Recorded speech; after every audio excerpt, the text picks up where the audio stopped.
Ready? You're ready? Okay. We'll call our meeting back to order at 1:44 p.m. And our next item, we're going to take up our 11:30 timed item, 6.8, which is consideration Lake Area Planning Council APC presentation on the Regional Transportation Plan / Active Transportation Plan for the Lake County region. And Supervisor Pyska, do we have staff online or?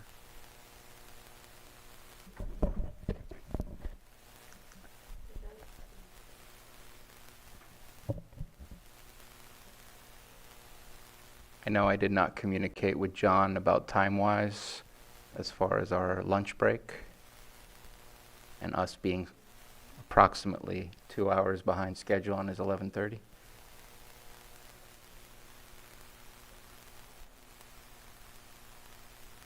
At this point, we're okay with pending that and taking up another item? Okay. Then we're going to end 6.8 and move to our 1 o'clock item, which is consideration of update regarding public guardian conservatee BB placement from social services. No one's here? Okay.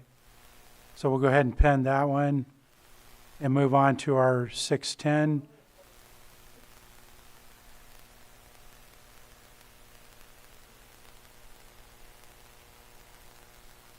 I'm not sure if you're saying that right or if there's Nephili. I have to see the name. I always ask, if you're part of APC, please raise your hand. Yeah, Nephili. Yeah. So that is APC? Yes. Okay, so we're going to go back to our 6.8, 11:30 item, consideration of Lake Area Planning Council APC, presentation on the Regional Transportation Plan / Active Transportation Plan for the Lake County region, and we have staff online.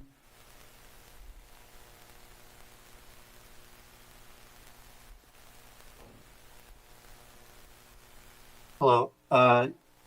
Sorry about that. Yes, I'm not Nephili. That's what comes up on my Zoom feed. I am John Spica. I'm the Senior Transportation Planner with the Lake Area Planning Council. And I'm sorry for the mix-up. I was trying to get myself on there. I will actually change this just to save any confusion. And while Mr. Spica is doing that, so the APC collects funding from the federal, the state, and local jurisdictions. We do long-term, long-range planning for increased safety on our roads throughout the entire county. And then that's the Regional Transportation Plan. And then the Active Transportation Plan is like the multiple modalities, so that walking paths, bike paths, so that all kinds of different ways of going around on our infrastructure roads is possible.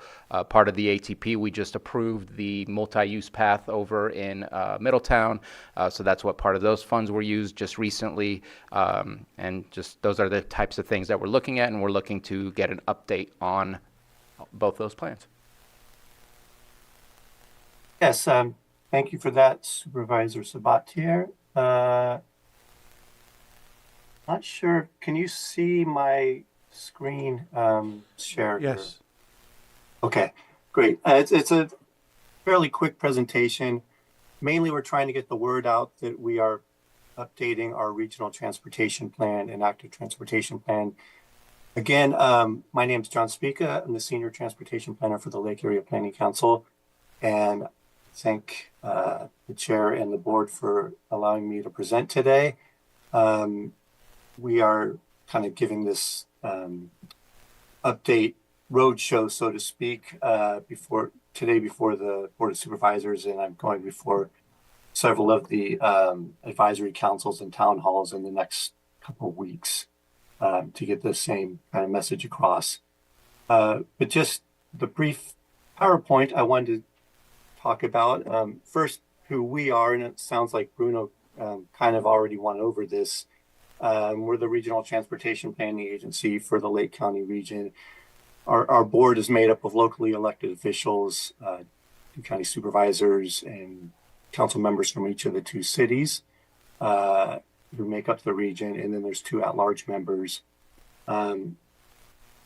We have primary advisory boards made up of a technical advisory committee, which is mainly public works and land use officials from each of the jurisdictions. And then also a social services transportation advisory council also advises. They are representatives of senior, disabled, and low-income residents and transportation services for those populations. There are some other more minor roles that the Lake APC plays, administering the call box program, emergency call box program on the highways. Also, the APC board serves as the Lake Transit Authority board as well. And again, as Supervisor Smatier mentioned, we allocate transportation funds to projects within the region. We work closely with the public works staff from each of the jurisdictions to try to help fund projects as needed for regional benefits.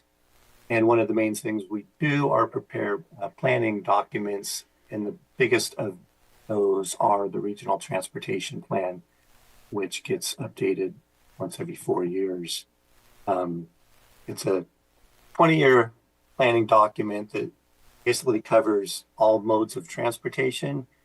I'll discuss that in a second. It's updated every 4 years, and 26 will be the next time it will be updated. We're looking towards February of 26, the last one being February of 22. And so the whole idea is to promote a safe and efficient transportation system with a variety of modes, as I mentioned. This could include state highways systems, local streets and roads for the motor vehicles. There's an active transportation component, which is basically non-motorized transportation, walking and bicycling. And there's a transit element, there's a tribal transportation element, and there's an aviation element. So anything you could think of that to get from point A to point B is basically what's covered in the Regional Transportation Plan. And this is actually also an update of the active transportation plan. It's kind of part of the plan, of the regional plan. It's like I mentioned, it's a mode that deals mainly with pedestrian and bicycle networks throughout the county or the region. And it's kind of its own standalone plan, as well as being the non-motorized element of the regional transportation plan. As it's its own plan. Well, for funding purposes, there's a state active transportation program, and projects that are found within the active transportation plan are eligible for that type of funding. So we kind of have that separate plan. But like I said, since the last couple of updates for the regional transportation plan has become the non-motorized element of that plan. The different types of transportation modes I've already kind of touched on. The whole idea of the plan is to come up with the needs and priorities of the county when it comes to transportation issues, whether it's state highways or local roads, etc. And that's why it's so important for us to get the word out, and we do want as much public input as we can. So we only learn of the needs and the priorities of the region through this outreach effort. So basically from officials from each of the jurisdictions, as well as state and tribal governments and the public in general, we try to gather as much information as we can to come up with a set of projects that will kind of work for the county in the next 20 years over that time frame. Obviously, there's a budget limitations, so these priorities kind of have to take that into account. And our update, just kind of a brief outline. We're going to be gathering as much input as we can from the public for the next few months. And then we will have those priority needs kind of identified through that process. We will put the plan together, broken down by the several modes that I discussed a second ago. We'll come up with environmental review document for public review, as well as a draft of this regional transportation plan that will be finished probably later in the fall, and we are looking to adopt in February, as I mentioned. And I promise brief. This is brief, and we will be going out and about to the public as much as we can. We have surveys, and we have a kind of interactive mapping tool that we're trying to gather as much information as we can on. We want to know what the public has to say, is what their major concerns are, and what kind of barriers that they have in their own communities, and what issues are most important to them. And so, just to close, I mean, here's our website has links to the mapping tool and the survey that I talked about. There's a QR code for those who want to just kind of send it through their phone or whatnot, or technical savvy. The less technical savvy can always email or write letters to me at the Lake Area Planning Council, or and there's my email address as well. And there's also a physical address of our offices in Ukiah. So of course, the long and short of it is we are spreading the word as much as we can over the next couple months, and we are looking forward to the public participating and working with us and to get this plan together. And that's basically my brief PowerPoint. If I'd be happy to discuss any questions that anyone may have. Thank you. I see Supervisor Sabatier has a comment or question. Yeah, thank you, Mr. Speaker, for bringing this up. I believe in the past you kind of went on a little roadshow with all the municipal advisory councils. Is that part of the plan this year? Or do you need to get in requests to make presentations at those meetings? I have already contacted many of the folks that are able to do that. And so I have in the next, this month and next month, I'm on most of the agendas for those meetings. In fact, tomorrow night, I'll be at the Big Valley Advisory Council giving the same presentation, and then the following night in Middletown. So I have a couple knocked off for this month at least, and then next month I will be on a few of those agendas as well. Awesome, thank you. Where in Middletown are you going to be? It'll be the Middletown area town hall. Okay, Matt. So okay. Yeah. Perfect. Thank you. Any other supervisor comments? Not seeing any, I'll go ahead and open it. Thank you for the presentation. I'll go ahead and open it up to the public for anyone in the room that may wish to speak. We have Director Ewing approaching. All right, Lars Ewing, Public Services Director. John, I wanted to say thank you to you for presenting here, but starting this. Excuse me. There's a few things I just wanted to touch on.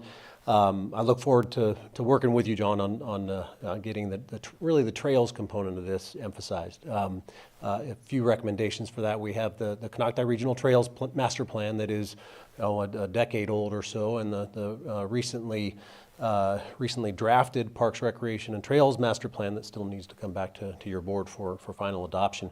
But that does have certainly a lot of transportation-related trails components to it. I'd also suggest to John that a good opportunity for outreach would be through the Lake Recreation Agency, JPA. While, you know, recreation, you know, it may not, transportation is one word, recreation is another, but we can do both. And so I think it's an opportunity to include projects that may not be coming from a transportation world or coming from the public works world, but we can incorporate those, the correct projects into the active transportation plan. I'll just end by saying that the Konocti Regional Trails Master Plan was put together at a time when it had different plans that were referenced that are now dated and outdated. It used to have I think it was a regional bikeway plan, which I believe is now essentially the active transportation plan. I'm looking over at John like he knows where I'm looking, but it's just an opportunity to ensure that all the plans are jiving. So John, thank you, and board, I appreciate your support for this. Thank you. Thank you, Director Ewing. Do we have any other members of the public in the room? Not seeing any. Johanna, is there any hands online? We have Betsy Kahn online. Betsy, you can go ahead and speak. You'll have 3 minutes. Thank you, Mr. Chair, and thank you, Mr. Specka. Of course, you know what I'm going to ask you about. I'm asking because these guys don't know what I'm going to ask you about. In your list of the issues that are involved, let me scroll back up here to my notes. You mentioned state highways, local roads, bicycles and pedestrians, public transit and aviation. What you did not mention was the transportation needs of the disabled population. That's the large category. Of course, there are many subcategories. You did mention at one point something about maybe I'm confusing this with an earlier agenda item, something about the Department of Social Services being involved, I believe. And of course, they know in vast detail what we're talking about here. So I wonder if we could have some kind of a conversation, a Zoom meeting that you could bring those groups together, maybe with some of the senior center managers, Office of Emergency Services, I don't know, and we could have a conversation about how this plan could include those needs. Thank you very, very much for this. Of course, we love APC. It's just a great organization. Thanks so much. Not a problem. Yes, just to briefly touch on, we talked about the Social Services Transportation Advisory Council as one of the primary advisory bodies to the Lake Area Planning Council. So we will be talking to them as well, actually there's a meeting coming up, I believe in 2 days, if I'm not mistaken. And we will be presenting this before them as well. Typically, some of these issues might fall under the transit element, or they're discussed in that element as far as transportation for those populations that you mentioned. But yes, thank you for bringing that up, and I'll make sure to take note. There any other hands in Zoom? No other hands. I'll go ahead and close public comment and bring it back to the board. And this was just an update, so I don't believe there's any action to take at this point. So with that, we'll go ahead and conclude that item.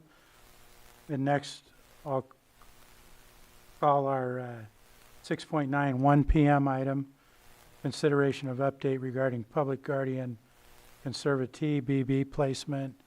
And we have our Social Services Director, Rachel Dillman Parsons, here with staff. Okay, thank you. Good afternoon, board. Microphone working? I'm not sure it was on. Is it? Light was It's on. glow. We can hear me.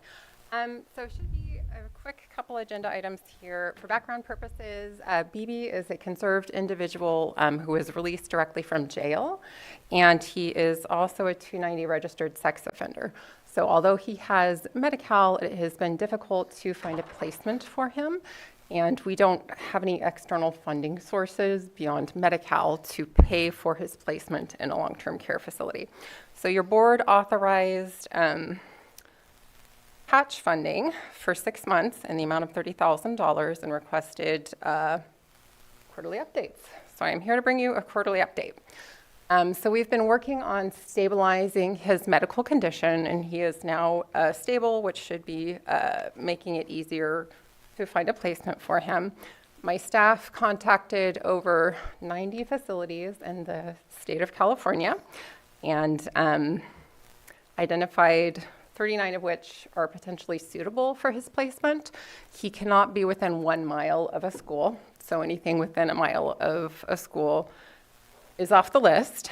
Of those 39 facilities, they're contacting them weekly to see if they have an opening for him. As of yet, we have one facility where he started number 12 on the waiting list. That was in January, and as of February 3rd, he's moved up to 8. So our goal is to get him into a facility by May 1st.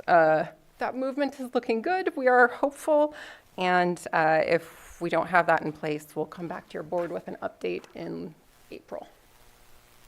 Question? Any questions from board members? Okay. No? There's nothing comfortable about any of this, and unfortunately, we're also between a rock and a hard place, so I appreciate the update, but Yeah. felt the not need to great. express myself. There's a lack of facilities statewide, that's for sure. Thank you for the update with that. I'll go ahead and open it to the public for comment on this item. Is there anyone in the chamber that wishes to speak on this item? Not seeing any. Are there any hands online, Joanna? There's no public comment. I'll close the public comment portion and bring it back to the board. And this is just an update. We've received it, so we can move on to the next item. All right, so our next item is an update regarding federal funding for the Area Agency on Aging. And I do have an advocacy letter that I will read so the public is aware of what it says, and I'll hand it out to you. And Mr. Chair, Thank you. Yes. if I may, just for clarification, that would be item 6.10. Yes, consideration. I'll go ahead and state that item. To clarify, that's 6.10, 110 item, consideration of presentation regarding 2025 federal funding for the Area Agency on Aging of Lake and Mendocino counties. Thank Well, you. I handed out all my copies. No, I didn't. Okay. Yes. Okay. So, in summary, before I just jump to reading the letter, this is prior to the federal funding freeze back in December, when the continuing resolution for the federal budget was passed. It neglected to include the Older Americans Act, which funds the Area Agency on Aging. And so since December, we have been attempting to figure out how to make the Area Agency on Aging work without that funding, pending the March 15th deadline for the continuing resolution to expire.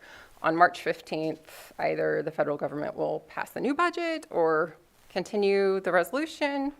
Hopefully they do one of the two. In the meantime, we're facing a shortfall of nearly $1 million. We have spoken with CDA, the California Department of Aging, and they have helped us identify state funding that can be used to continue the services, but that is not a great solution because that funding is usually handed to the senior centers to be used in more flexible ways. And instead, if we use it to continue the existing programs, they don't get that additional funding later, as well as if we use that state funding and federal funding is later approved, we can't use the federal funding to backfill.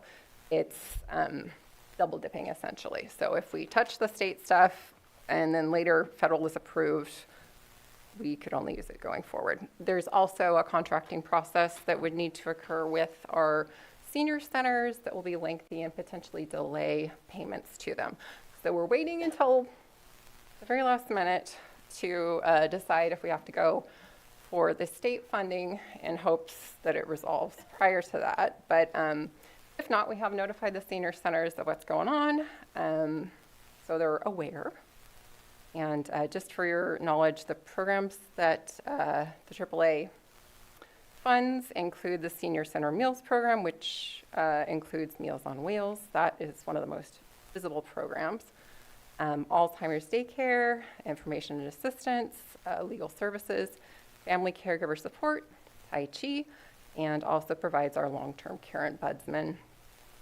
In Lake County, we served over 221,271 meals in 2024, responded to 26,410 information and assistance calls in 2024. In Lake County, 18% of our adults live in poverty, and this also represents Mendocino County, Area Agency on Aging. So in Mendocino County, 17% of adults over 60 live in poverty, both exceed the state and national average. So that is why we are bringing to you for consideration a letter to encourage our representatives to engage in advocacy, and we're also bringing this before the Mendocino Board of Supervisors. So it reads, urgent call to action, reauthorize the Older Americans Act, OAA, return federal funding to the Area Agency on Aging of Lake and Mendocino County, AAA, to prevent irreparable harm to seniors. To Congressman Mike Thompson, Congressman Jared Huff, Senator Alex Padilla, and Senator Adam B. Schiff. We, name of entity, are writing to request immediate reauthorization of the Older Americans Act and the return of federal funding to the Area Agency on Aging of Lake and Mendocino counties. The suspension of these funds will cause irreparable damage to the most vulnerable seniors in our community living on fixed incomes, many of whom are veterans. Our seniors will be forced to make the hard choice between eating and living expenses without reauthorization of these funds. The federal continuing resolution passed on December 20th, 2024, did not include OAA reauthorization. Lake and Mendocino counties face a nearly $1 million shortfall to continue these services from January 1st through June 30th. Vital AAA services at risk. And then I recap the services that I just told you about. And then I recap the stats that I just told you about. If you would like to include any specific examples, testimony from seniors, there's space there. We urge you to act now to protect your senior constituents, reauthorize the Older Americans Act, and include funding for the Area Agency on Aging. We shared this letter also with senior centers and anyone else who is potentially interested in engaging in advocacy. Anything to add, Lisa? One thing to be aware of is if the Older Americans Act is not reauthorized, I'm Lisa Faracco, Program Manager for the Area Agency on Aging, for those of you who may not know me. If the Older Americans Act is not reauthorized, about 60% of our budget is federally funded. So moving forward, we will only have state funds to distribute to our senior centers. It will be a big impact on our budget. And some of our programs are strictly federal funding. They don't receive state funding at all. And that is the information and assistance, the Alzheimer's daycare, legal services, which is heavily utilized, family caregiver support, and Tai Chi. So your advocacy is appreciated. Thank you. Supervisor Pyska?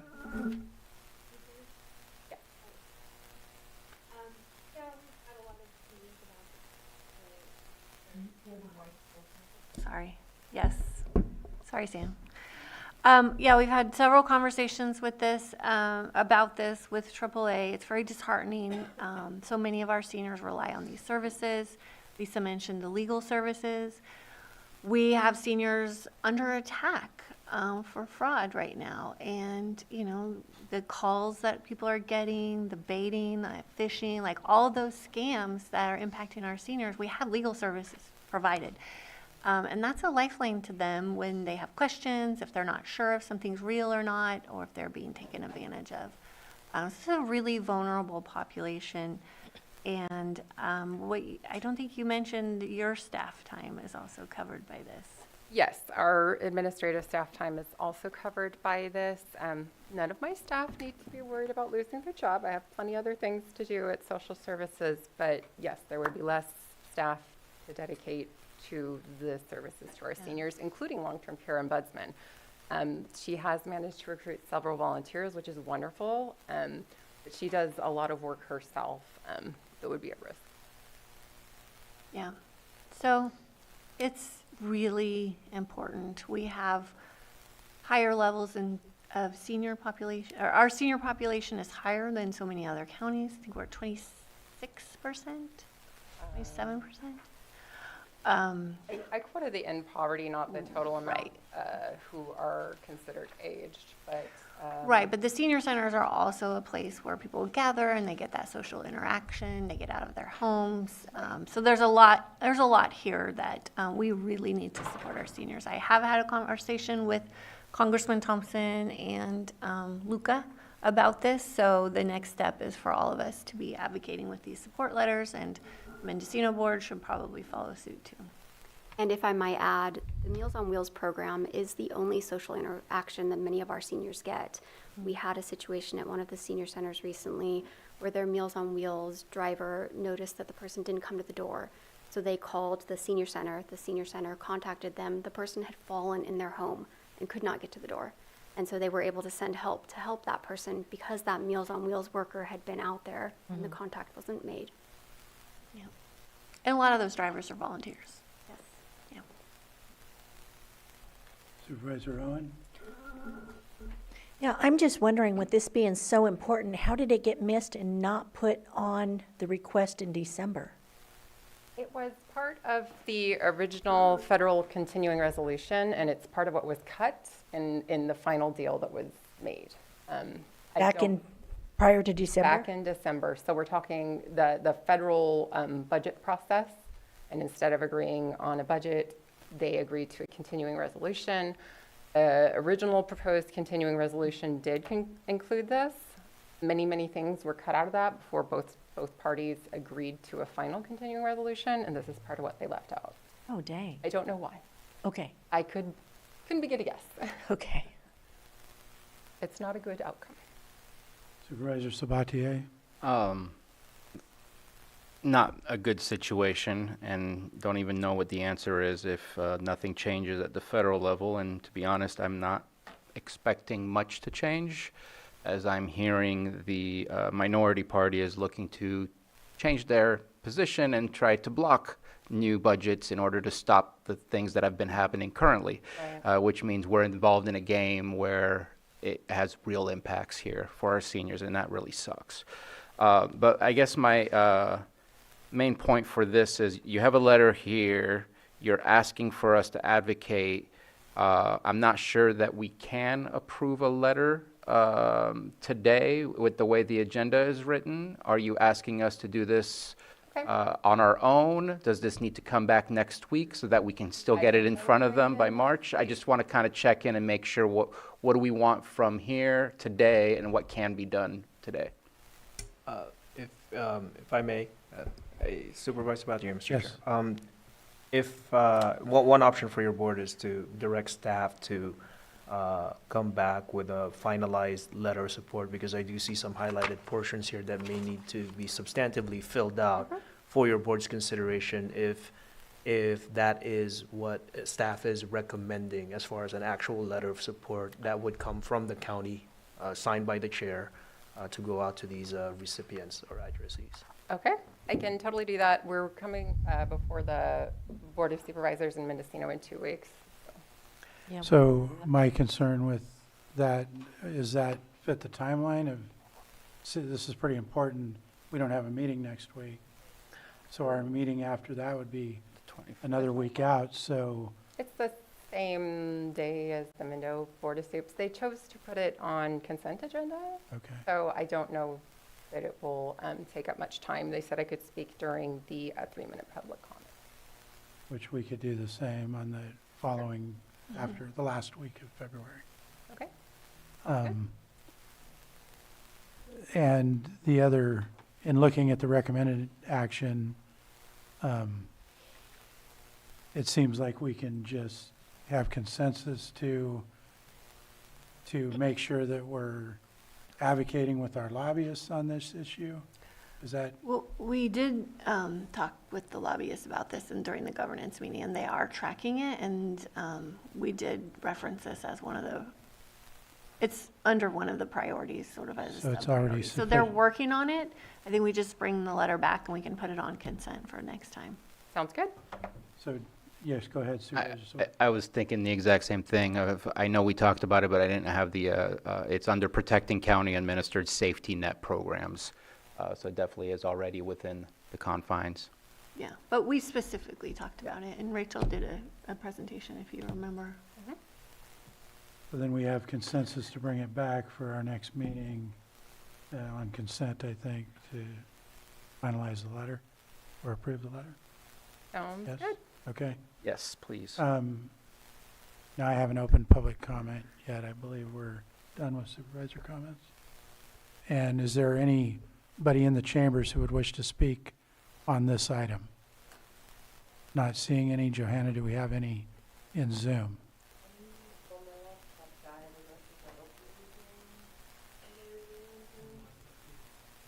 Okay.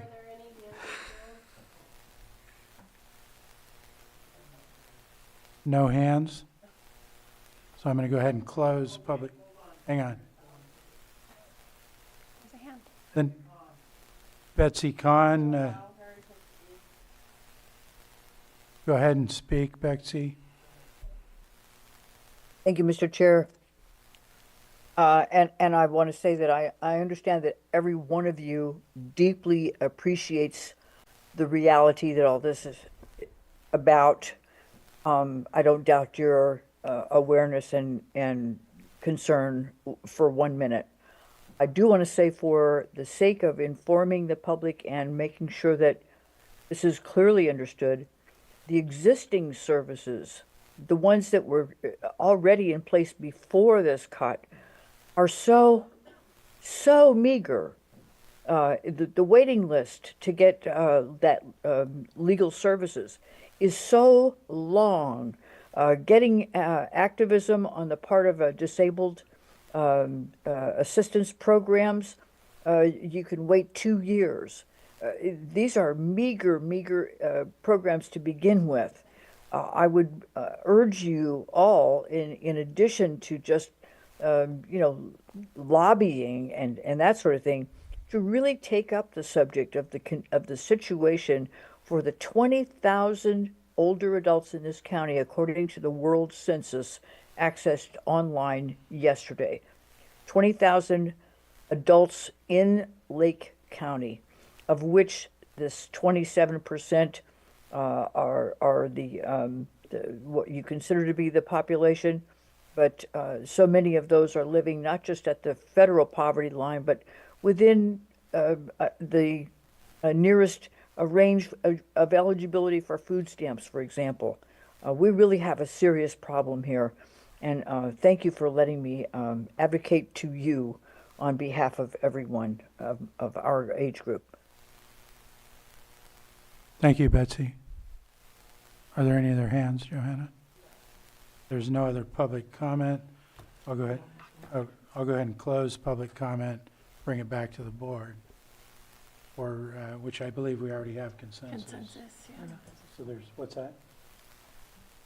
You have, oh, I'm sorry, I didn't see your. No worries. I just wanted to kind of check in. I know there's a AAA board. If things go awry for March 15th and things keep going as is, and you're telling us that we can figure out how to handle things through June 30th. Yes. Is it going to go through the AAA board as far as what the need is and what the ask is, and then it comes to the Board of Supervisors? At what point do we engage? Because obviously the AAA board is going to be with their hands out, not being able to find money in the couch, We're basically. funded with state funds through June 30th, and the board has already discussed the plan to put that in motion, what the strategy should be. So we're good through June 30th, and then who knows what'll happen July 1st, depending on state and federal funding. You want to speak to that more? So CDA has let us know that they're approving invoices, California Department of Aging, on a month-by-month basis, depending on which area agencies on aging have requested prioritization. We have requested and are receiving prioritization for funding. Once we hit the March deadline, if there's not further federal funding forthcoming, we'll switch to the state funding buckets that we can utilize for this, the area plan contracts that we have in place. So the senior centers, through the contractors, will receive the funding they are expecting to receive through June. After June, when we would do our new area plan contracts, that's when we will see the real impact if we don't have federal funding available.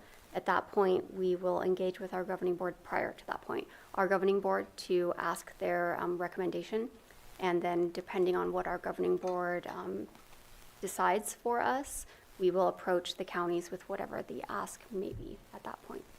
There is a contracting process with shifting from the federal to state funds as well that you may hear of from the senior centers, because it will potentially delay the county audit. Yeah, so the senior centers, they operate on a reimbursement basis with the Area Agency on Aging. They receive their contracts, so they have a set amount they're expecting to receive for the year. They provide us with their invoices and their backup, and then we're paying December now and this month. So if there is a delay, which we expect there may be in March, when they submit those March invoices, they may be up to 2 months delayed outside of the normal process while we execute new contracts to use the state funding. So you may hear from your constituents that funding is delayed, and it will be a hardship for the senior centers who do not have a lot of other funding sources. And then there's also the May revision of the governor's budget will be an important one to better understand how that will have an effect. So, thank you. But we do have to pay for the ombudsman no matter what. Supervisor Owen? Do we know approximately what they run per month?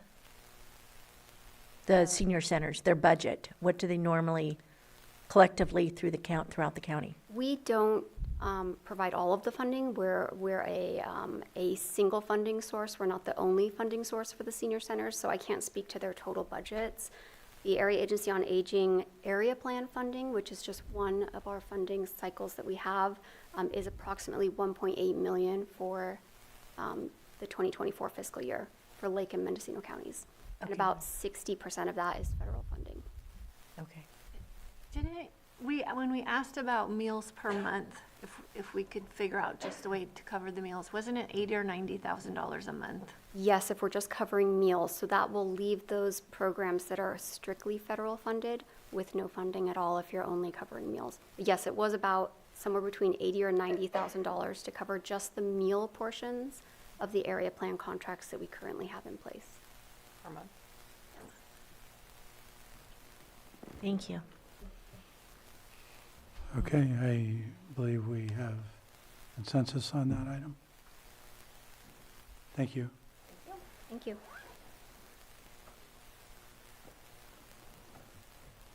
Now we're going to move on to our last regular item, 611. It was a 1:30 item for consideration, tentative approval of annual cost of National Oceanic and Atmospheric Administration, NOAA Weather Radio, NWR on Mount St. Helena. This item from Supervisor Owen and Sabatier. Sabatier? Yes. So Supervisor Owen and myself met with Chief Wink, with the city manager of the city of Clear Lake. It had been brought to his attention during the last Boyles fire of some of the issues with the broadcasting of that radio tower to the South Shore area. I know in speaking with different folks, I'm getting different feedback from what our conversation, it was all the way through to Clear Lake Oaks, from the Cobb and Middletown area all the way through to Clear Lake Oaks. While in speaking with Lake County Fire Protection District, less so with the Clear Lake area. But either way, there's a large area of South Lake County that is not covered.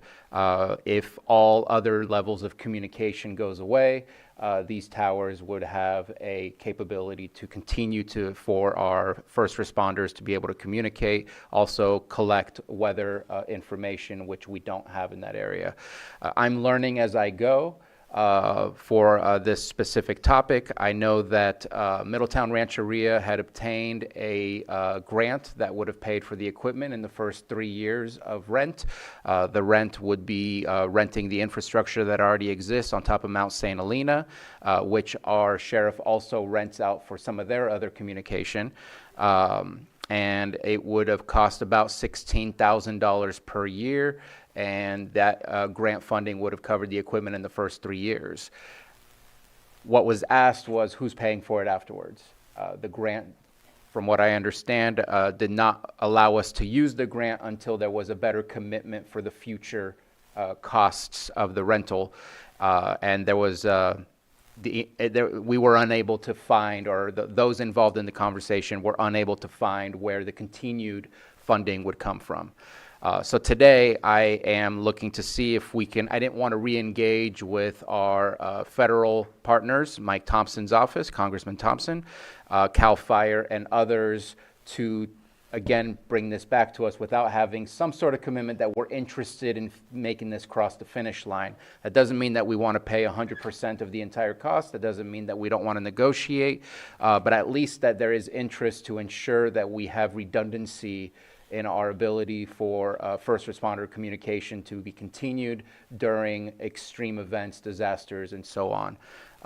And so today, just looking for that, what did I call it, tentative commitment, in the sense that we don't know what the final cost is, we don't know who might be paying for it, but to reopen those conversations with the idea that we do want to cross the finish line and we do want to make this happen, to make sure that we don't end up in a place where we are unable to communicate during our most sensitive and vulnerable of times. Yes. Go ahead, Supervisor Ron. While we were looking into it, it sounded like we may be able to get some kind of discount on that as well. That was mentioned while we were in communications on the rental space down, less than 16,000. We're hoping to be able to negotiate something a little less. And then it sounded like we had, I think, was it South Lake County Fire or somebody along those lines might be pitching in on a portion of that, we're hoping.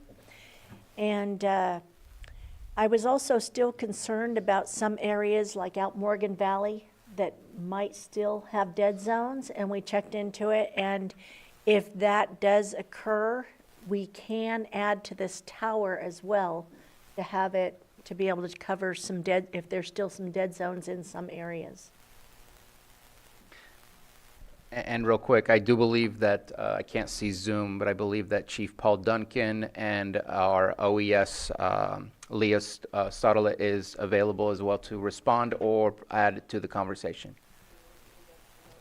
If you could, please. Okay, first Supervisor Yeah. Pyska is. This is something that I've been talking with Chief Wink for years on, and I don't disagree that we need this coverage. I am not sure that this is the best, I don't know if the county's the best entity to be taking this over. I feel like this is NOAA equipment, this is a NOAA broadcast. They cover all the other equipments and towers, even coming into our county. I'm sure Mendocino County doesn't pay for it. So I'm okay with having the conversation, and maybe this is something that we take to the disaster council, but I'm not okay with just saying that we're gonna pay for it right now. I feel like there's ways for us to engage with Congressman Thompson and get this in NOAA's budget, because this is their responsibility. This is not our equipment. This is not our broadcast. This really is nothing, but we identify the need and go from there. And I did get an email from Leah, and I think there are some changes in technology that are coming too, so it may not be good for us to, first of all, we'd have to reapply for grants, and there are FEMA grants open because of the LA fires for all of California. We're not quite sure what that looks like right now because a press release disappeared off the FEMA website. It's happening these days. Yes, so we're not exactly sure when that's open or not, but she has started conversations with Cal OES about that. But it looks like there's some changes in technology. If we're paying for it, are we responsible for the maintenance? There's a lot of questions there. So I would just really prefer to have this all under NOAA. And it could be that this happened, it could be we're in this situation because of the change from being with the Sacramento Weather Service and now we're in Eureka. And so maybe we need to engage Eureka to figure out who pays for all of those towers and the equipment. It says that they don't have other entities paying for this, which means it's got to be in their budget, which means we need to just get that engagement happening with Congressman Thompson to increase their budget to cover it. So he's well aware of the need.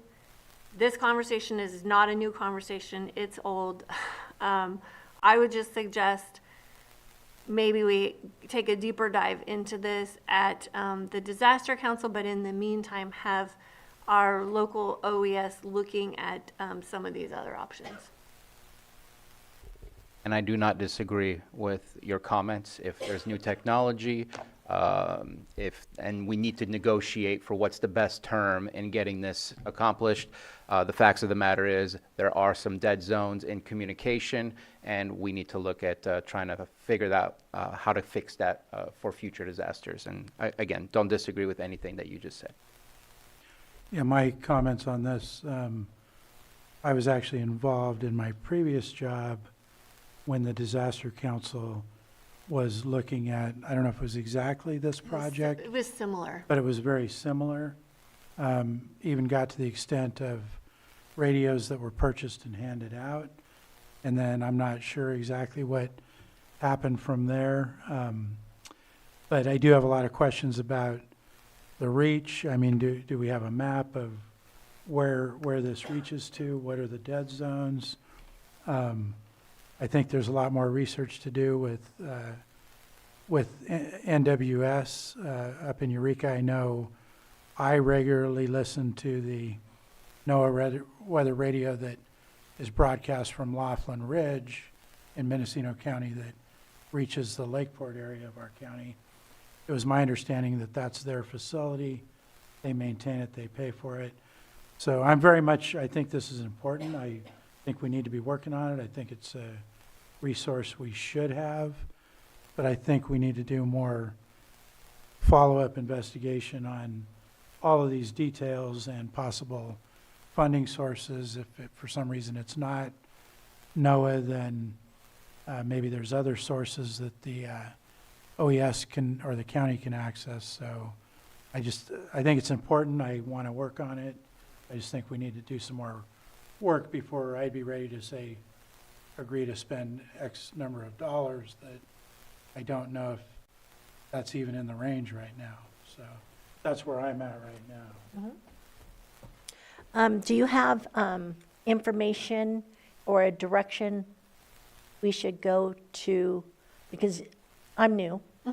So can you point us in the right direction on where to get the information to do the research? I had asked about newer technology too when this was brought to me. However, the redundancy and something kind of low tech in case there is, some disruptions with the higher tech were a couple of things that were brought to my attention, and it's like, yeah, that makes sense. Yeah. So if you have a direction that we should do some research in, anybody, that would be appreciated. Yeah, well, what I recommend is, and we've got Leah on, I think we listen to what she's got to say, give her direction to look into this further. We have a disaster council meeting coming up in March and have a presentation there, and just because at disaster council, we're going to have the cities represented as well as fire districts, county department heads, and the police, Yeah, both police law chiefs. enforcement. It's a wide And range. CHP. So it's a really appropriate conversation to have there, and then we can figure out next steps. What Vice Chair Rasmussen was talking about was under Sheriff Martin, there was talk about developing some kind of alert system like this, and there was public surveys that were done, and the public didn't want to spend money on it. So I'm really hesitant to locking us into something that could be indefinite when we've got possibly some other ways that we can accomplish the same thing. So that's what I recommend those next steps to be. So I think we have Leah on, and maybe we should get some thoughts from her at this point. Or Chief Duncan first. Chief, you want to go ahead and speak? Chief Duncan? Absolutely. So I do support this, adding the radio up to Mount St. Helena. I think that would be huge for our area to get that coverage down in the South County and to those other areas of Clear Lake that are not covered currently. I did speak with Chief Wink regarding the NOAA funding, and they currently fund all their towers as it is, but there's no funds for expansion. So any expansion we need to do would be funded on our own or through another option. But for right now, I think the best thing is to speak with Leah, see if we can obtain just a direct staff to get the costs and options for funding and whatever the newest radio technology. Sounds like they've changed brands of radios, but it's going to be a similar cost. But have a staff report generated through OES that has the options that the county can pursue for funding going forward, and the current technology needs of the site. But support the idea and the process. Thank you, Chief. And Leah? Good afternoon. I'm not sure I have too much to add to the conversation, but I did pull up the coverage maps from National Weather Service, and it looks like our gap is also a gap in the portion of Colusa and Yolo County. So maybe to add to the discussion is if there's anything that could partner with them. But certainly it's possible to take this to Disaster Council and look into it further and examine all the options that are available. Leah, are you able to share your screen so we can see the coverage map? Yes.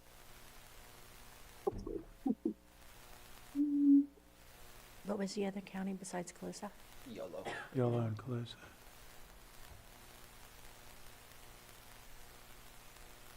Supervisor Sabate, do you want to comment now or wait until? Okay. So I'll gently scroll out here so you can get a bigger picture of the state and kind of beyond. And then if you guys can see it okay? Yeah. Yes. Can you zoom back in? Yep. So on the way in, I won't go too fast because it moves. You can get a better view too of the towers that are servicing what we already have for coverage and see that they're not really condensed here. But then, I don't know if you wanted a little bit more, it jumps fast. So Is the white the non-covered? Mm-hmm. Okay, so it's most of the city of Clear Lake too, so.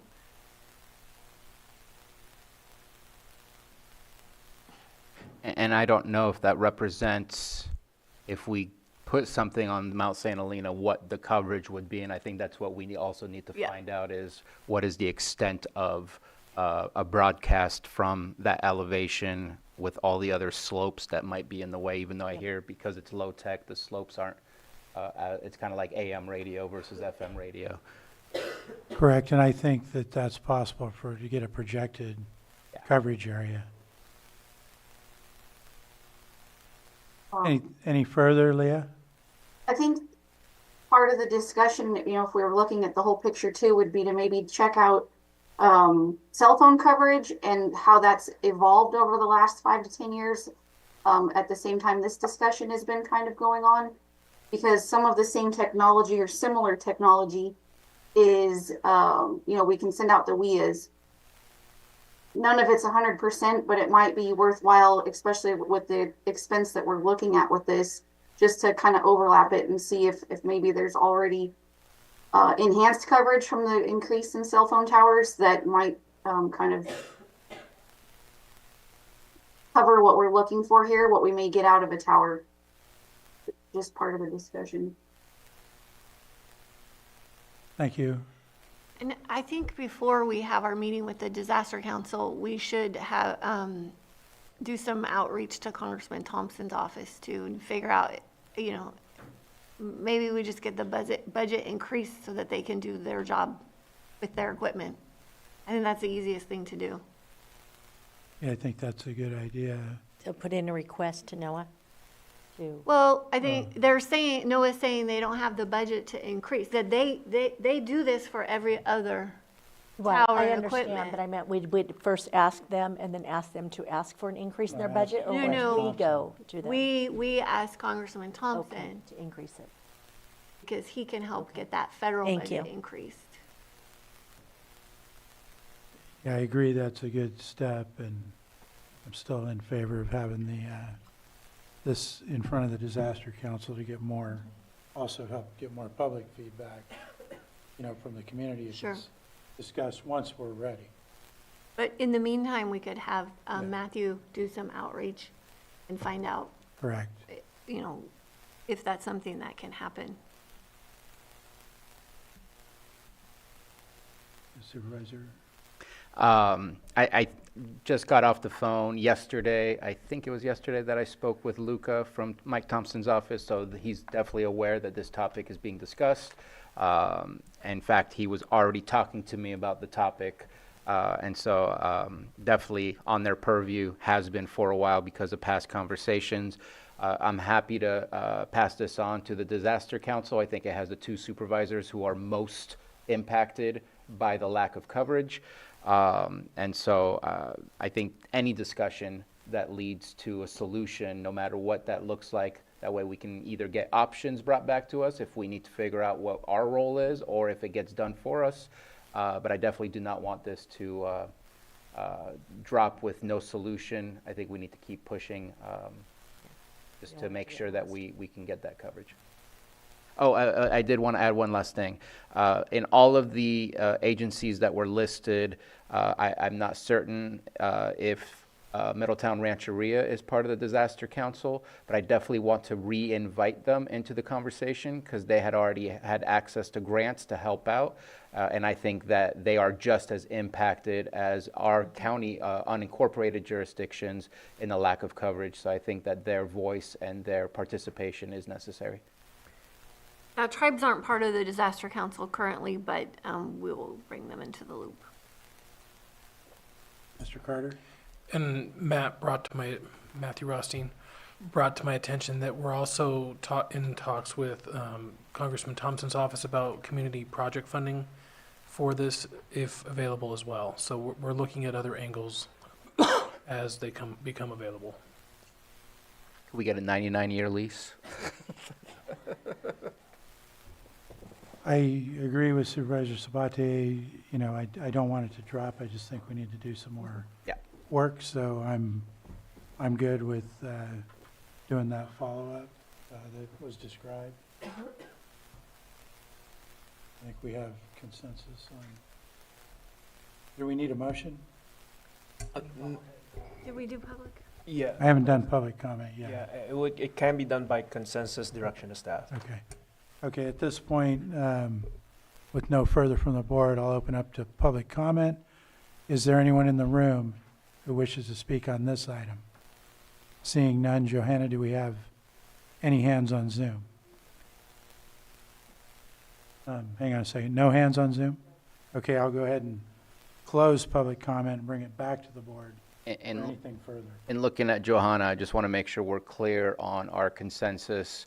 We're asking admin staff, Matthew Rothstein, to reach out to Congressman Thompson's office to start the conversation to see what's possible, and for requesting if Leah Sodelik can go ahead and organize a future disaster council where this is discussed and followed up on. Is that correct for the consensus?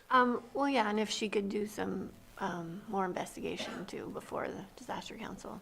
Yes, put it on, or consider disaster council once we're ready with any of that other follow-up. Okay. Just wanted to be clear. Thank you. So I think we have consensus on that. And that concludes our regular board meeting, unless I've missed something, CAO? No? I believe we covered everything, so I'm going to go ahead and conclude the regular board meeting. And we do have a closed session item, which I will, Does that mean potty break? hang on, I got to notify of the closed session item.